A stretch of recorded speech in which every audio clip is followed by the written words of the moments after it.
Hey loves, I'm Marley Liss, and welcome to the Sensual Revolution. This is a global movement to reclaim sensual empowerment on an embodied and systemic level. My personal path of sensuality has not been easy. Shame around my body image, sexual abuse, and my queerness had me dissociated and numbed the heck out. It's been a big journey to get to where I am today, but I really have turned my pain to purpose. Along the way, I've learned our personal healing makes epic waves in this world. This podcast is here to remind you that your healing is selfless. When you learn to shed shame, love your body, and claim your worth, you pave the way for all people to do the same. Here, you can expect to hear from sexual educators and healers who work at the embodied level of sensual empowerment, as well as policymakers and justice leaders who work at the systemic level. It's all connected. So whether you're at the very beginning of your own sensual healing journey, or you're a sex-positive advocate and superstar, this community welcomes you. Let's come together and revolutionize this planet one loving, sensual step at a time. Hey loves, welcome back to another episode of the Sensual Revolution. Last week's episode with Eva Bloom was so much fun. I heard from so many of you that really deeply resonated with the conversation of queer sex education and the Harry Potter houses that go along with your sexual identity. I just love the conversations that happen on this podcast so much. So thank you for writing in, for listening, for sharing, and thank you for leaving reviews as well. Really helps us to amplify this message. So, oh my gosh, today's conversation is next level. We have an amazing guest on with us today, India Oxenberg, who is so many amazing things, including an empowering, inspiring, super educated survivor, really deeply aware of trauma, how it impacts the body, the healing journey. She's also a survivor of the NXIVM cult. I first heard of India's story through a docuseries that she created called Seduced. I also watched The Vow, which is all about the NXIVM cult, which centered around Keith Raniere. And this was essentially known as a sex cult with a master-slave ring. They literally branded their members. Like, it was some really extreme shit. And the way that India so bravely has reclaimed her own instinct, has become a huge advocate for survivors, has become someone who speaks out against violence, whether it's domestic violence, high control groups, all of these things. Like, this is just so inspiring. And what I love about our conversation today is we don't just focus on what was shocking and horrible about the NXIVM cults. And I mean, if you want to learn more about that, you can absolutely read her memoir, you can Google it, you can watch these docuseries, which I do super recommend. But our conversation goes so far beyond that. We get into defining consent on a deeper level, looking at coercive consent. We really break down victim blaming and look at why the heck it is in our culture that someone would see an article that talks about someone who was branded as a sex slave and judges that person who was branded instead of the person who did that, who caused that harm. So in a pretty gentle and surprisingly lighthearted way, in a really vulnerable and beautiful way, we get into these topics, including shedding self-blame and pointing out that this, even though it might seem so foreign and different to a lot of life experiences, this is relatable on so many levels. And India really works to humanize those who were brought into manipulative situations like this, whether it was in a cult context or a abusive relationship or toxic workplace. Like, we all have experiences of being manipulated, being coerced, losing our sense of self, invalidating our instinct because someone else is telling us that they know better about what is good for us. So yeah, I'm just so excited for you to hear this conversation today. and to just enjoy all of the gorgeous energy and education that was shared. You'll also hear India's red flags, and just learn about ways to protect yourself and to honor yourself for whatever survival strategies you may have leaned into in times of hardship. On that note of reclaiming sense of self and empowerment, I want to share that the Sensual Wholeness Academy is on and poppin'. This is my 8-month group coaching program for women looking to reclaim self-love, sensual empowerment, to be a part of a global community of like-hearted women in a trauma-informed, pleasure-positive context.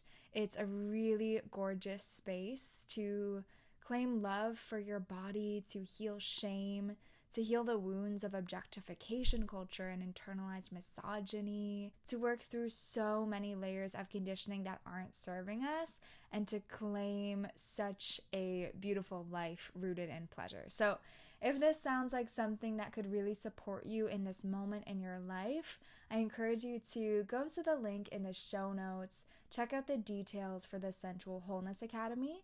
You can sign up right through that detail page, but if you're someone who feels like you could use a little more personalized support around deciding if this is right for you, you can also go to the link in the show notes and book a one-to-one call with me. This is a really beautiful space for us to connect, look at your sensual reclamation journey thus far, and see what the best next steps are for you. So check it out. We'd be honored to support you in that journey. The SWA is just so amazing and soul-filling. And let's freaking get into this episode. I'm going to give a gentle trigger warning. We don't get into anything super graphic, but there is mention of a lot of these experiences of manipulation, and India shares her journey in the cult. So just check in with your body, see if you feel a green light for this today, or if this is an episode that maybe you want to revisit later. Again, we don't get into anything super graphic, but it's always good to check in. Let's get into it. Hello, beautiful people. I'm so excited for today's conversation. We have the very, very epic and inspiring and lovely and funny India Oxenberg here with us. How are you today, India? I'm so well, much better than last week. Yeah. It's so good. It's good to be here and finally be talking with you. Yeah, you too. Ups, downs, non-linear healing cycles. We'll get into how it is. Let's start with this kind of fun question that you can answer in whatever way feels good for you. Who are you in this chapter of your life? Oh my goodness. That's such a loaded question. Yeah, and you can keep it chill. You can get super deep. Who am I right now? Oh my God. I feel like I'm India 2.0, you know, like I feel like just nowadays I'm starting to really get a better sense of who I am because of what I went through. And then, like you said, it's this non-linear healing journey. And I feel like sometimes I go 2 steps forward and I'm like, oh yeah, I'm feeling amazing. And then I, get triggered or have something, life happens. And I'm like, who am I now? And it's this kind of time where I feel like I'm really getting to redefine who I am and figure out what my needs are and where I want to go with my career. And so I feel like I'm in a big time discovery stage. Yeah, so it's kind of cool, but also kind of scary. For sure, 100% with you. I love that. I feel like so often we see this kind of like before and after version of healing, and we're like, oh, this was the person before and now they're healed and they're perfect and they don't ever have an insecurity or anything. No, not real. It's not real. Yeah, it is not real. You're amazing. I did watch all of Seduced. I watched all of The Vow, followed your social media and all the things, and saw that you have a memoir, which I'm super excited to read. Thank you. But yeah, you've been through so much, and not only have you been through so much, but you have done such gorgeous reclamation and are now using all of that to like help others and break silence and make a change. And that's just Chef's kiss, amazing. Oh, I Yeah.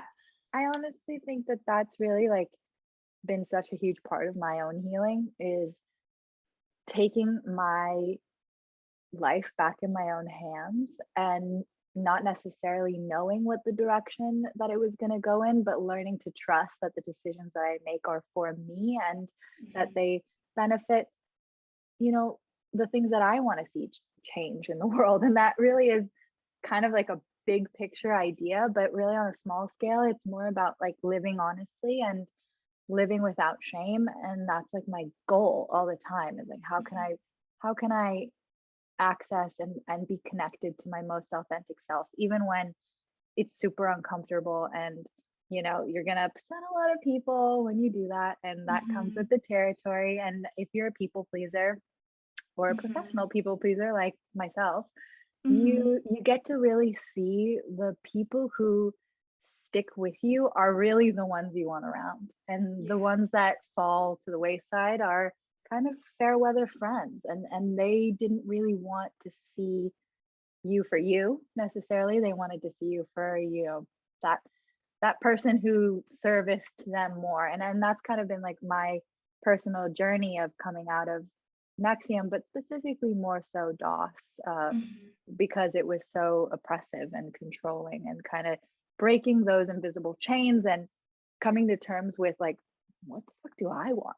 Like, Yeah. what do I actually care about? And so it's like I said in the beginning, it's this discovery stage of what moves me, what makes me feel whole again, and what Mhm. makes me feel purposeful. And a lot of that has come from being able to share my story and take the narrative of who India is back into my own hands, rather than being at like the whim of, you know, newspaper headlines, which are like Mhm. super one dimensional. And if I was going to make an online profile and I didn't, go about and do all the things that I had done, it would have said branded sex slave. And I'm like, who the hell wants to date Oh my that? gosh. so like really, really like it, and I can laugh about it now and like have a little giggle, but there was a time where I was Yeah. just really, really paralyzed by the Mhm. thought of like, how am I going to move forward from this?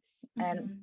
I think a lot of people can relate to that, and they don't need to go and, be in a cult and come out of a cult in order to have that kind of moment in their life where they go, how am I going to have the life that I want? And so I Mhm. think that that's a really relatable question. And I think I've been able to connect with more people than I thought, because Yeah. I think a lot of us are on that kind of journey. 1,000%. I mean, there's so much, of course, and we'll kind of backtrack and give Mhm. space for you to share like what your journey actually was and looks like. Again, like always in whatever way feels cool and accessible today. But yeah, I mean, I think sometimes we hear something like cult and branding, and it feels so far removed for like privileged people who haven't experienced this, like myself. It can feel so far removed. You're like, I don't know that experience. I've never had that. I can't imagine all these things. And at the same time, it's like, this is not outside of rape culture No. or misogyny or coercive, like lack of consent culture, the manipulation and power dynamics that all of us experience every day. It's like the peak, the at the bottom of the rabbit hole. It's like the bottom of that shit. So you're right. It is relatable, even when we Yeah. might at first be like, sex slave branding, I don't know anything about that. And it's Right. like, It's like, oh my yeah. God, this feels so weird and uncomfortable and foreign. Can't relate. And I think my goal with Seduced specifically Mm-hmm. was, how can we make this as relatable as possible? But really, because I wanted people to understand that this could happen to them. And if it's not them, maybe somebody that they love. And that's not because I want people to walk around feeling terrified of the world, but it Mm-hmm. is to bring attention to a part of society that we often don't want to look at.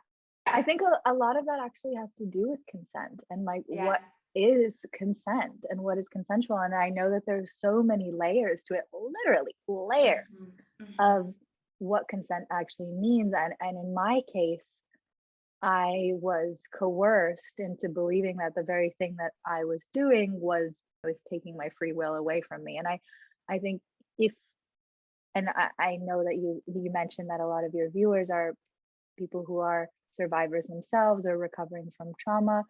And like, I wanted people to walk away from the series and be able to go, wow, I can see how that could have happened. And I Mhm. can see where maybe I've been manipulated or taken advantage of in my own life. And I'm not going to tolerate that anymore, whether it's for me or for other people. And that's really what I wanted the big takeaway to be, is more of a perspective of compassion and understanding than that's just only happens to dumb, vulnerable girls. Oh my gosh. Oh my, okay, so with you. I was like making some notes before we connected, and I was like, coercive consent, victim blaming. Like, these are things Oh, I definitely want to get into. But first, I'd love to just backtrack a bit for anyone who's sure. like never heard of the NXIVM. Am I even saying it right? Yeah, NXIVM. you are. And if you haven't, good for you. Yeah, that's kind of the thing I was figuring too. Yeah, for anyone who hasn't heard of this or your story, can you just like walk us through? So NXIVM is a cult, but from the outside at a certain point in time, it looked like a multi-level marketing type of group, which had a bunch of sub companies underneath it.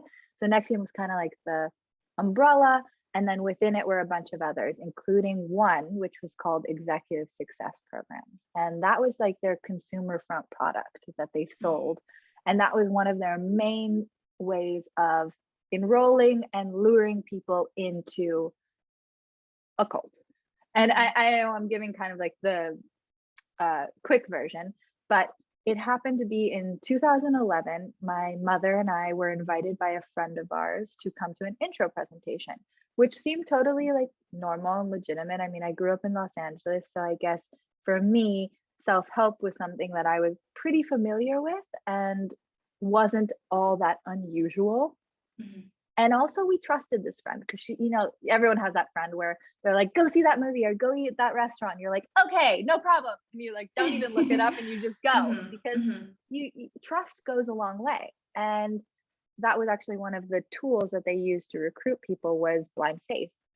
And so we went to this intro presentation, and there was something about it that just really spoke to me. I was 19 years old at the time, and I had just left a year of university in Boston, and I was feeling pretty lost and aimless in my life. I was looking for some kind of direction and something that maybe could fill in the void that I was feeling at that time. And I was at this point in my life where I was really looking for some structure and direction. And because I had just left university and I'm kind of keen on alternative education, I'm dyslexic. So, like, traditional school for me wasn't always my favorite.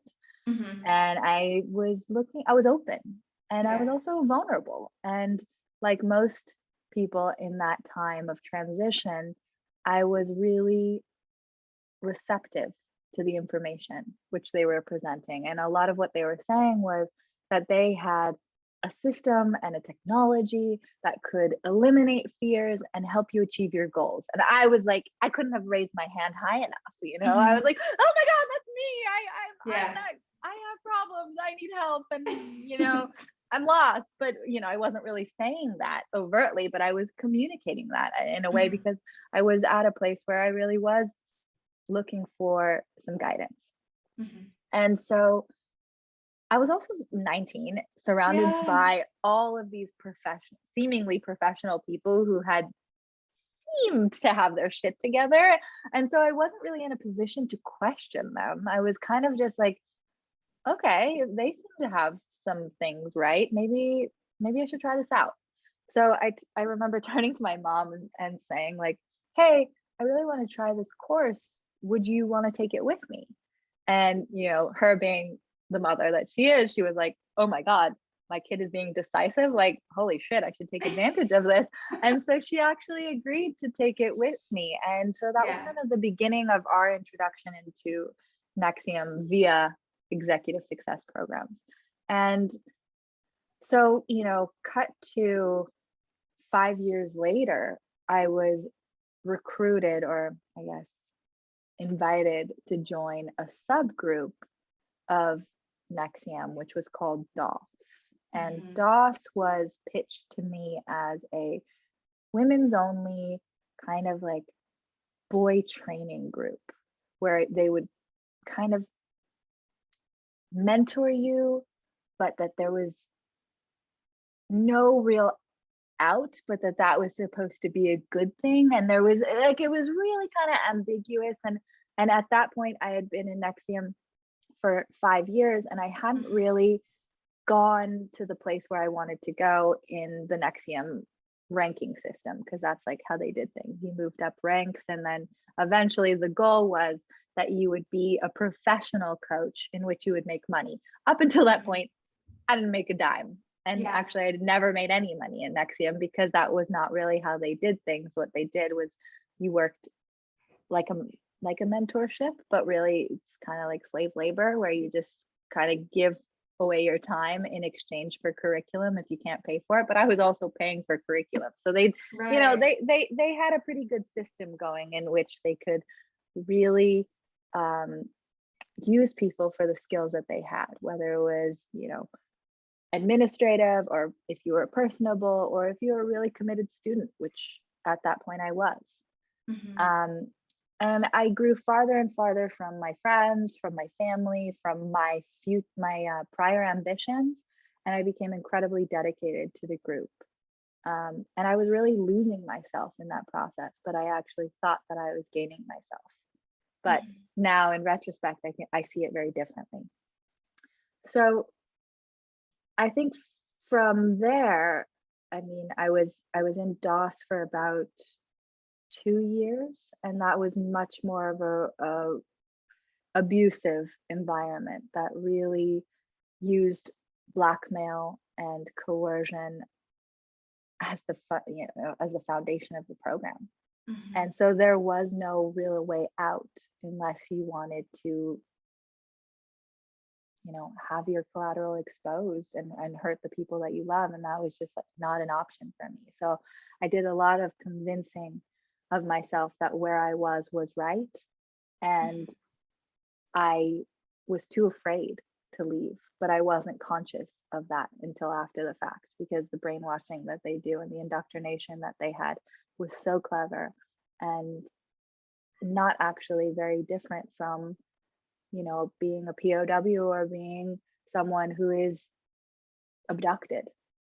And I know these things now from like the studying that I've done about trauma and about PTSD and complex PTSD and whatnot, and the tactics and the strategy that is used is so similar to a lot of other groups, but also on an individual basis of abuse. And so that's something that's really helped me come to terms with what's happened to me, is seeing this as like a micro and a macro example of abuse, and seeing the similarities of how people are taken advantage of. And psychological abuse is really challenging for people to understand, because it's not like you could see the bruises or you can see the tangible results of abuse. It does things to your mind, and it does things to your self-esteem, and your belief system about what you're capable of gets tampered with. And so really and then on top of it, there was sleep deprivation, there was food deprivation, there was 24-hour surveillance. Like, it was a high control group, to say the least. So the process of actually leaving a cult is sometimes even more difficult than entering. Nobody joins a cult per se. They join what they believe the group is, and then ultimately you come to terms with what it is, and then hopefully you leave. But the statistic, I'm sure, but the average woman, it takes her 7 times to leave an abusive relationship. So now imagine that in a group setting. It's quite difficult. So I really have a lot of respect for anyone who has left a high control group or an abusive relationship, because it takes a lot of guts and it takes a lot of faith, actually. Yeah, thank you so much for sharing them. And just fuck. So I hope I know. So I hope that kind of gives you a little bit of a backstory. I know I probably jumped around a bit, but really I think what's important is to see that there are a lot of crossovers, and that's how you get to understand the red flags. I mean, you do it so eloquently and clearly and patiently. And I think the fact that we even have to kind of put in effort to humanize victims also says a lot about our culture, to say, like, I know. well, before you judge me, here's what happened. And I mean, that alone is something for us to question. Like, why do we think that way? Why is it normalized for people to hear that headline of branded sex slave and to judge you first? Like, that is so right, to assume that it was your fault. And I mean, I do a lot of work now in my current life with RAINN, and they're one of the premier anonymous hotlines for sexual abuse. And it's one of the things that we talk about a lot when we get on calls and discuss strategy and things like that, is just that this is not your fault. That whatever happened to you has nothing to do with any of the things that you might believe caused this to happen. So even in me telling the story as I do, and like how I went from, 19-year-old me to being indoctrinated into a cult, I can see my vulnerabilities because I've had time to reflect on them. And I think it's important for everyone to recognize that you might have some vulnerabilities, but that's not what caused you to be abused. What caused you to be abused is that there are people out there who are predators who will identify potential victims. And that has nothing to do with you being broken or having any real problem whatsoever. It has to do with the fact that there are predators in the world, and they think differently than us, and they have different brains, and ultimately you could say that they're a product of abuse themselves, but that's not meant to give them an out. It's just that this cycle of abuse is very deep, and it's really pervasive in our culture. And the fact that we oftentimes end up defending perpetrators more so than victims is really sad and very backwards. Yes. I think that the parallel that I've heard you draw before too, like to domestic violence, is so clear. Because again, it's easy to judge something that we don't understand, I think. And when we hear about people being branded in a cult, it's very easy to say, well, why wouldn't they just leave? So which is, I've had so many people say that to me, and I'm just like, I have an idea. What if you leave? Yeah, that would have been great, but that's just not how it works. Yeah, it's so much more nuanced and complicated than that. And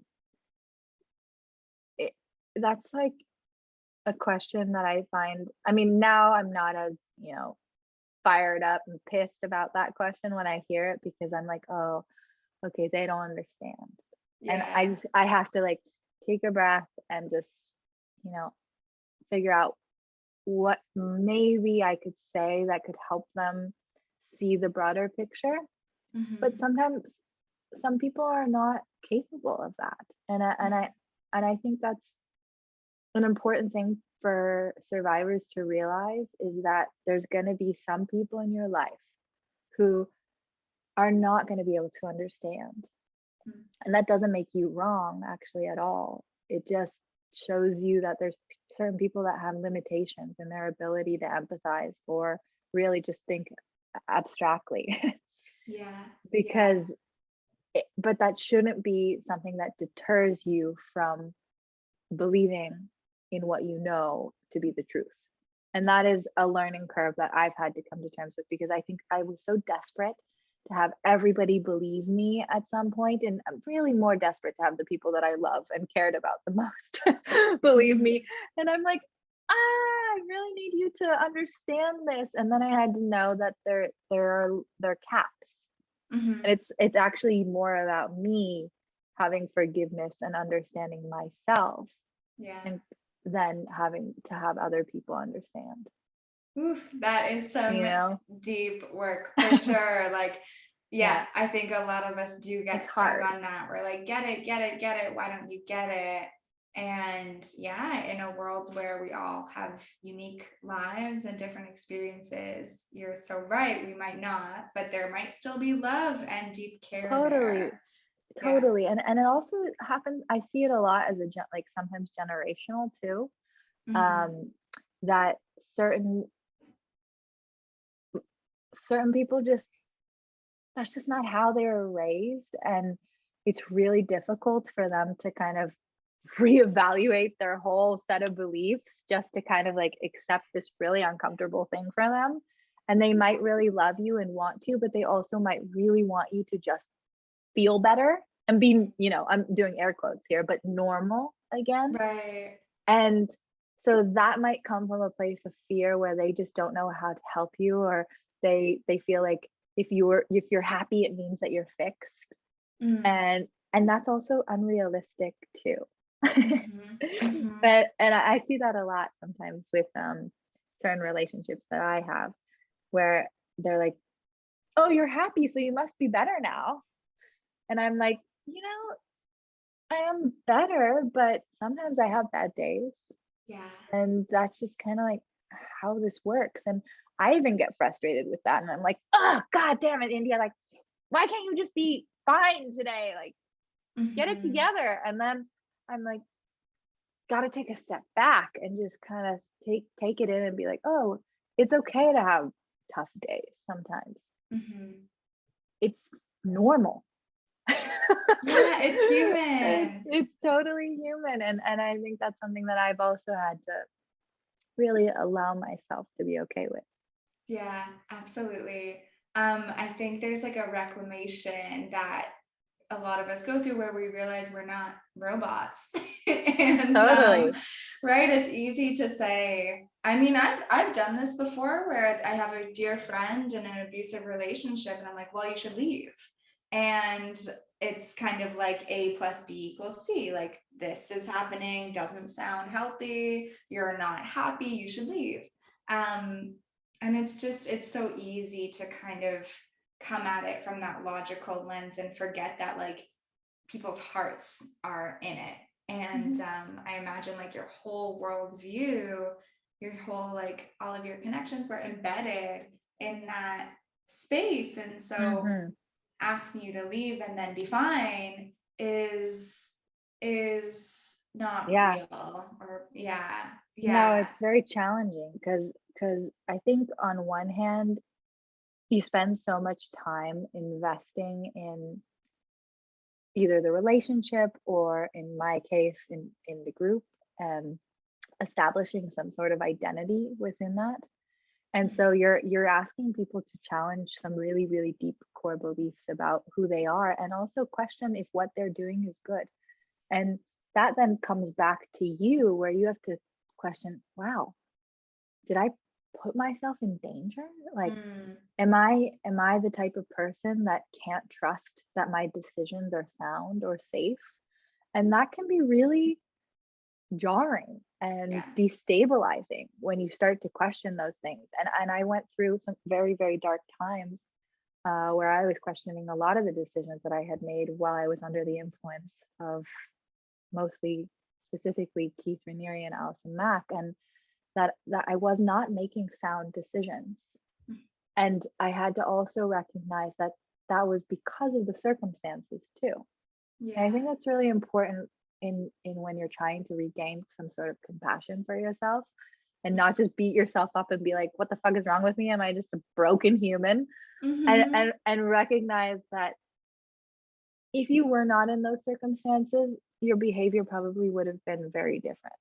If Yeah. you were not being, tortured or sleep deprived or food deprived, or even just repeatedly battered with words, Mhm. your behavior would be different. And so to recognize that and kind of like pull apart what happened to you, not what's wrong with you, is a Mhm. really difficult thing, but super, super important in my Yeah. opinion. Yeah. Oh my gosh. Like I I had a 1 week experience with someone who was super manipulative, psychologically So abusive. glad you got out after 1 week. 1 week. Yeah, I know. I want to give you a medal. Thank you. And I think I spent like a year afterwards, like being like picking it apart, starting out like what happened, why didn't I trust myself when I felt those cues, what went on. And so, What instincts did you ignore? What instinct? So I have zero judgment to anyone who's been through this, and like 1000% respect for the journey you've been on with like reclaiming that instinct. And I'd love to talk about that a bit. Like, where are you at now in terms of self-trust and instinct, and like also just kind of acknowledging like what was that journey like throughout NXIVM? Because yeah, of course there's such a taking of your right to trust yourself. Totally. And you're actually encouraged to disconnect from your intuition, because it's hindering you from making logical decisions. And that was a really, really manipulative tactic that actually a lot of abusers use to disconnect you from your gut. And gaslighting is one example where someone will tell you that what you're feeling is wrong, or what you're thinking or what you saw was not what you saw. And that is something that can happen on a small scale or a large scale.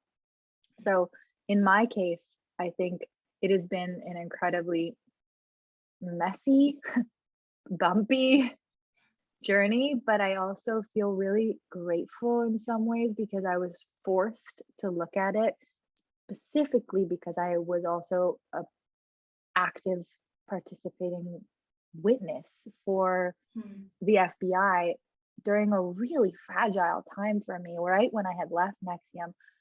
And it forced me to really look at what had happened in a very linear way, rather than just kind of avoiding the most uncomfortable memories.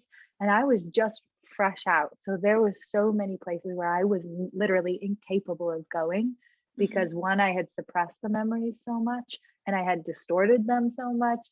And I was also not able to speak about a lot of things because like the words just wouldn't come out. I didn't have recall of a lot of the major traumas that had happened. And that's something that I've come to learn is very common in high stress, or, it's an example or a result of PTSD. So I think for me, it's been kind of not only being able to talk about it, but also being able to feel what I went through, and then having those things come back together, if that makes sense. Like my feeling and my recall and my memory, and then also reclaiming of my own emotions, because I had become very much a robotic person who didn't feel because it wasn't safe. And it was more safe to be compliant and to be on your abuser's good side, if you will, making them happy or accommodating them because it meant that there would be less danger to you. And that's a survival strategy that I've also had to, forgive myself for, because I had a lot of judgment about that, about those decisions that I had made.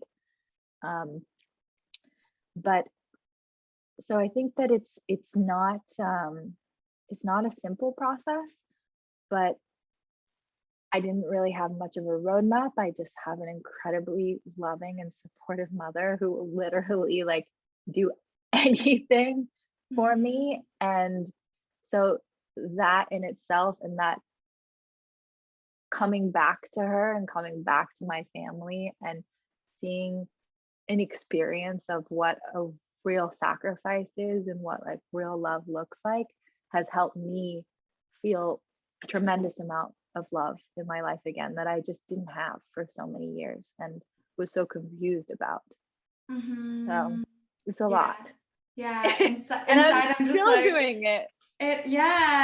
But so beautifully, and it's just so felt, and there's just so many things that you said that like as a survivor, and I know a lot of my listeners can feel this too, like are just so relatable in so many ways, like that judgment around our survival mechanisms, and then realizing actually this is what saved me and kept me safe at that moment. And like you did, like giving compassion to past India, and I do to past Marley for calling on those mechanisms, and then eventually replacing them with something more loving as our environments become safer. Exactly. And that is a wonderful thing. And whether it's a mother, a family member, a sibling, a trusted therapist, because those are really hard to find. Those relationships are valuable. And I think for me, I've had to really reevaluate a lot of my relationships and the dynamics in which like old India would operate. And I find myself kind of slipping into that autopilot sometimes. And I have to stop myself and be like, whoa, what's going on here? Like, why do I have a migraine? Why do I have a stomach ache? Like, slow it down. What's wrong here in this situation? And what's not working for me? And so sometimes there's a lag, and I'll fuck up some stuff and I'll make some bad decisions, and I gotta like put on the brakes and be like, hold on, we need to change directions here. And sometimes I need support in doing that, because it's, like building a new muscle. And those are muscles that are harder to build, because if you don't have a template for them, or if you don't have a really good example of what, a strong boundary looks like, or what, really owning your needs looks like, you're just going to go with what you know. So I feel like I'm in the stage of really learning those skills, and also reclaiming my own physical strength was a huge part of my therapy. And I rely heavily on boxing, because it's like the first time in my life that I've actually felt safe in my body. Yeah. And I felt like I have my own back. And I think that's really important for people, especially survivors of abuse, to feel safe in your body, to feel good in your body, and to not have so much self-rejection, because that's a learned behavior. And I think that's a behavior that really serves abusers. Yeah. And so like even last night, I was talking to my mom about how I feel like really numb in my feet, for instance. Like I don't have a lot of sensation there. And she's been studying a lot of mind body, so she was walking me through some of the things that she had learned. And so I was sitting and I was on the floor in like a, pseudo yoga pose, and I was holding the soles of my feet, and I was feeling so much anger. And I was like, why do I hate you? And and my mom was like, just like let whatever comes out come out, like just let it bubble up, don't think about it, just like see what happens when you just sit there and hold your feet. And so I was holding them, and all of a sudden I just said, like, I feel like I can't count on you, like I don't feel supported. And she's like, can you see how that's like kind of a metaphor, but also like physically your feet are where you should feel grounded. Like you should be able to have a relationship with your feet, so that you know that wherever you go, you can trust that they're taking you in the direction that is good for you. I had spent a lot of time, most of my 20s, going in the opposite direction of what was good for me. And there was a part of me that just really just wanted to cut them off and feel just, like I was dissociated from my own body, which I was. And so like, I think now part of my healing is coming to terms with the parts of myself that I have rejected, and kind of loving them again, so that I can feel my whole self, not a fractured self. And so I was sitting there with my feet feeling all like rageful, and then I started to just cry, because I was like, wow, I don't want to feel like that anymore. Like I don't want to have parts of my body that I feel hatred towards. And I've had to do that with a lot of things, like whether it was even being able to look at myself in the mirror naked because of the brand for so long. I ended up tattooing over it and turning it into something that I thought was beautiful, so that I didn't feel shameful about being in a freaking bikini. Like I think there's so many things that once you really realize that the power is in your hands, it can start to shift a lot faster. Even though there's times where I felt like, oh, this is so exhausting. I don't want to do any work. I just want to be a normal, happy girl. Like, I just want to be a normal, happy person. And then I'm like, it's okay. This is your journey. This is part of it. You'll get there. And I have to like talk to myself like I'm 3 years old. Yeah, 100%. You know? Yeah. So I feel really comfortable to just be like very honest with you, but I do think I've made some tremendous strides, but there are also definitely times where I feel a lot of despair. And so I think that is something that's totally normal too. Yeah, it is. Oh, thank you, thank you, thank you. I'm just like, India, like that's a poetry book. It's a poetry book. It really is. Like, I'm a writer too, so it really helps me when I feel really, really stuck and blocked. I make myself write because sometimes I just don't know how to verbalize or communicate what I'm feeling. And so when I get to writing, it just goes and it's just like rushing through my fingers. And then I'm like, oh, that makes sense. I resonate with this so much. And I also feel that potentially, tell me if I'm wrong, this is why sharing your story and making impact in that way feels good as well. Because I know for me, like, very soon after I experienced rape, I would just like it felt like there was so much destruction in my head, and I was like, where do I put all this? And I would just need to put it on paper as writing, or like grab a mic and talk about it, or move my body and scream. Exactly. So I feel like impact and sharing our stories is like an avenue for that too. Do you feel like that? And like, what does sharing your story feel like for you? You know, I really do agree with you, but I also think it depends on the person, and that it is so individual that some people really prefer to process in private, right? Where they feel safe. And that could include writing, or that could include one other person who you feel safe with, and you can get a tremendous amount of resolve in that. I think sometimes it can also be really re-traumatizing, and it can be triggering even to watch something that is similar to yours. So you really just pay attention to like the signals that your body is giving you. That's something that I've made a lot of mistakes about, because I've really tried to just strong arm myself into doing things prematurely. So I think the more that we get clarity and I guess attuned with our emotions and our bodies, we'll be able to hear it more when we've kind of gone too far.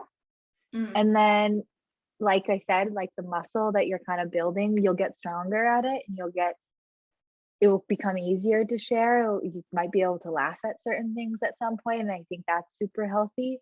So I think it's a combination of kind of checking in with yourself and seeing where you're at in your own healing. But that for me, sharing has been incredible because, and I think we all can relate to having negative programming, but I guess in my case, it was sort of like an extreme negative programming, because I was in there from the time that I was 19 to 25, 26. And so I had a lot of undoing to do. And I think specifically when I was promoting my book and Seduced, I was really talking to hundreds of people and strangers about my experiences. And it was really liberating, because all of a sudden I was like, wow, I don't feel afraid anymore. And then my fears would come up in different ways. Like I remember when Keith's sentencing was coming up, and I had a full body panic attack and I lost my voice, and I was like, okay, this is a lot. And I had to really just be still for a little while and kind of recenter myself and be like, okay, how much can I take on today? And that's been a learning curve. And I've gotten to the point where maybe I'll do one, maybe two podcasts a month, because it really just depends on where I'm at. If I'm feeling more sturdy in myself, I can do a little more. If I'm not, I might not be able to take a phone call of someone who might need some assistance or some help, because I got to really take care of myself too. And it's Mhm. hard for me to say no, but Yeah. it's also really good for me. So I Yes. think there's a lot of layers to sharing. And I think for the core of it is to just listen and learn to trust that you'll know when you know, and just Mhm. go with that, you know? Yeah. Yeah.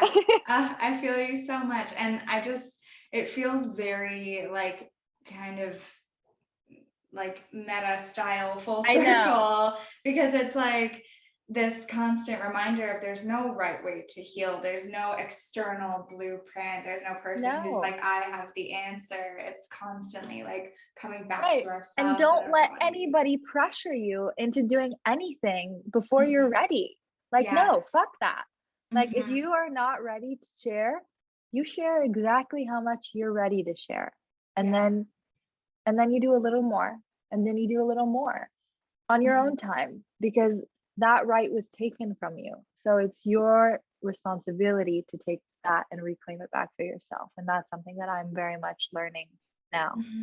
Yeah, it's such a journey for all of us. Like, if we're being real, like every single one of us, our culture has taught us in one way or another to ignore what we're feeling. Even like if we think about food choices, like our culture has been like, no, don't listen to your body. This is the diet you should follow, and we're constantly just given the message of someone else knows better than I do. Oh, So getting to that place red where flag. big red flag. I love that red flags are like trending right now. Have you Yes, seen that? Yeah. yes, Okay, they're India, good. give us a few red flags and then we'll we'll close out Okay. soon. Um, where do I get started? Yeah. Um, let's see. Well, just what you said first, I think that's one of my major red flags. Anybody who's telling you that they know what's better for you is something that you should really just open your eyes and open your ears and be like, do you know? Unless they are an incredibly wise human being who is credentialed, who you have spent time establishing trust with, and they say, hey, you might want to try this, like, then maybe be open to it. But that's usually someone who is trying to manipulate you into doing something that benefits them more than you. So that's a red flag, in my opinion. I also think another red flag is when someone uses over flattery. Mm. I think that's something to be aware of, because especially if you're an empathetic person, you might be easily manipulated by your feelings. And if someone's making you feel super good and super special, it's like, beware. Mhm. I've fallen into a lot of traps that way. Yeah. Um, I also think another red flag for me is just when I've overridden that feeling in my gut Mm. and I'm indecisive about this decision. I remember somebody saying something and it was so simple and it was so on point, where they're like, if it's not a strong yes, it's a no. Mm. And so that's something that I also try to remember. If it's not a strong yes for me, then it's a no. Don't try to convince myself to do something that I already feel resistance or a no to. That is like something that we're so trained to override. And I think our culture is like really good at like push against the fear, or Oh do the yeah. thing that makes you uncomfortable. Okay, those are good lessons sometimes, and sometimes they're Mhm. not. Yeah. So in the wrong hands, they can be used for bad, and in your hands, maybe they can be good. Yes, yes, yes, yes. I see the memes. I Yeah. feel like I should make like some meme graphics with the red flags for Oh, this episode. I'd love that. I'd love that. I love being creative with all of the Right. technology of Instagram. It's so good. I just love to share that when I watched Seduced, first of all, it was just like so powerful. But unexpectedly, something that it helped me with was that very message of seeing how much, like, I got really deep into like new age spirituality world that was kind of extreme for a while. Yeah. And And I'm pointing to myself. Yeah. And just the constant messaging of if you feel, I don't even like saying it, but that message of like, if you feel fear, keep going. That's a sign that you need to work through that block and do something. And watching Seduced just helped me see that so clearly and say, wow, like, what a manipulation tactic. And something it did for me was it kept me in the fucking closet for a few years, because I was like, I think I'm gay. And people were like, it sounds like you have a blockage to the masculine. And like watching. Oh my God, I want to give like a big middle finger and be like, excuse me, are you inside of me right now? Do you have fantasies about women? No, fuck off. Yeah. Exactly. So watching Seduced, I'd already come out and everything, but it just helped me to validate how twisted that manipulation was and just see it. And there's just that moment of you and like several of these survivors, women, like speaking at the front of the classroom about coercive consent. And I just like that energy, that moment, that resilience is like what makes me love the world and feel inspired every day to keep doing what I do as well. So just friggin' thank you. You're amazing. Thank you. I appreciate what you do a lot. Thank you. So the feeling is mutual. Yay. So cool. Okay, so like how can people connect with you? How can they learn more about your story and just all the amazing work that you're doing? Well, as much as I love tinkering around with like Instagram stories, I'm actually quite terrible at social media, but you can find me there on Instagram under India Oxenberg, just my name. I'm pretty good at responding to messages, but I'm very good at responding to comments because I see those more easily. And you can also find me on Audible exclusively. My book is there and it's an audiobook. So I actually narrated it, and it's called Still Learning, or you can find me on Starz or Amazon Prime with Seduced, the docuseries. Amazing. Thank you so much, India. I literally feel like we could talk for hours. I know. I'm like, wait, coercive consent and somatics and all the things. I know. Like so much. Maybe one day we'll have to do like some kind of Instagram live when we put out questions for your followers. If they resonate with the podcast, we could definitely do some follow-up. Thank you so much, everyone, for listening to this podcast. It's honestly one that I've listened to like 3 times now, and just the conversation that India catalyzes around dismantling victim blaming, shedding shame around our past experiences, reclaiming instinct. It is just so powerful and deeply moving and important. So I hope that you received as much inspiration from this podcast as I did. Always feel free to write in, shoot me a DM, let me know what you felt listening to this, what some major takeaways were.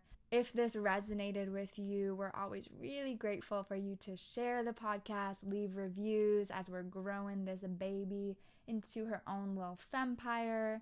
And we're going to have some amazing guests on for you next week as well. Check out the Sensual Wholeness Academy if you're ready to dive deeper into shedding shame around sensuality and claiming full embodied empowerment, rising in love with your body, finding your people in the world who really deeply support and uplift you. So check it out. You can find the details in the show notes, and you can also book a free one-to-one call with me to receive personalized support in deciding if this is a fit for you.